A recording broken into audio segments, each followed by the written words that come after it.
അങ്ങനെ ബിഗ് ബോസിൽ നിന്ന് നിവിൻ പുറത്തു പോയിരിക്കുകയാണ്. കാരണമെന്ന് വെച്ച് കഴിഞ്ഞാൽ രാവിലെ ജിസേലുമായിട്ടുള്ള പ്രശ്നത്തില് നിവിൻ ക്യാമറയുടെ മുമ്പിൽ പറയുന്നുണ്ട്. ഒന്നുകിൽ ഞാൻ അല്ലെങ്കിൽ അനുമോള്. അനുമോൾ ഇവിടുന്ന് പോകണം. ഇല്ലെങ്കിൽ അനുമോളെ എല്ലാ ആഴ്ചയിലും നോമിനേഷൻ ഇടണമെന്ന് പറഞ്ഞു. അങ്ങനെ ബിഗ് ബോസ് ചോദിച്ചു.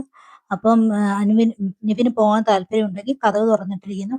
പൊക്കോളാന്ന് പറഞ്ഞു. അങ്ങനെ നിവിൻ പോകാൻ ശ്രമിക്കുന്നു. എല്ലാവരും പിടിച്ച് നിർത്താൻ ശ്രമിക്കുന്നുണ്ട്. അനുമോള് കരയുന്നോടെ അനുമോള് ഒളിഞ്ഞു നിൽക്കുകയാണ്. പക്ഷെ ആദിലും നൂറയും ഇവിടെ ഭയങ്കരമായിട്ട് ഗെയിം കളിച്ചു കേട്ടോ. അതിലെ നൂറേം പറഞ്ഞു, നീ പോകാൻ ധൈര്യം ഉണ്ടെങ്കിൽ നീ പൊക്കോണം. കൂടുതലും നിവിനോട് പറഞ്ഞത്, നിവിൻ ഞാൻ പറഞ്ഞില്ലേ ഞാൻ പോകും, ഒന്നീ ഞാൻ പോകും അല്ലെങ്കിൽ അനുമോളെന്ന് പറഞ്ഞത് കാരണം അതിലെ നൂറ അതിൽ പിടിച്ചു വെച്ചോണം, നീ പോകണം, നിനക്ക് ധൈര്യമുണ്ട്, ആണാണെങ്കിൽ നീ പുറത്തു പോകണമെന്നൊക്കെ നിവിനോട് പറഞ്ഞു. അങ്ങനെ ആ ഒരു ദേഷ്യവും വാശിയും കൊണ്ട് നിവിൻ പുറത്തു പോയി. എന്നിട്ട് അവരുടെ കമ്മ്യൂണിറ്റി വെച്ചുകൊണ്ട് നിവിൻ എന്തൊക്കെയോ അവരോട് പറയുകയൊക്കെ ചെയ്യുന്നുണ്ട്. അങ്ങനെ നിവിന് കതകിനകത്ത് തുറന്നിട്ടിരുന്നു. ഇത് ഓടി അങ്ങ് പോയത് നിവിൻ. അവിടെ പിന്നീട് അനുമോള് കരയുന്നുണ്ട്. എല്ലാവരും കൂടി ഇനി എൻ്റെ തോളെ കയറും, എനിക്ക് വിഷമമാവുന്നു, എനിക്ക് വയ്യ, എനിക്കിനി പിടിച്ചു നിൽക്കാൻ പറ്റത്തില്ലെന്ന് അനുമോള് പറയുന്നത്.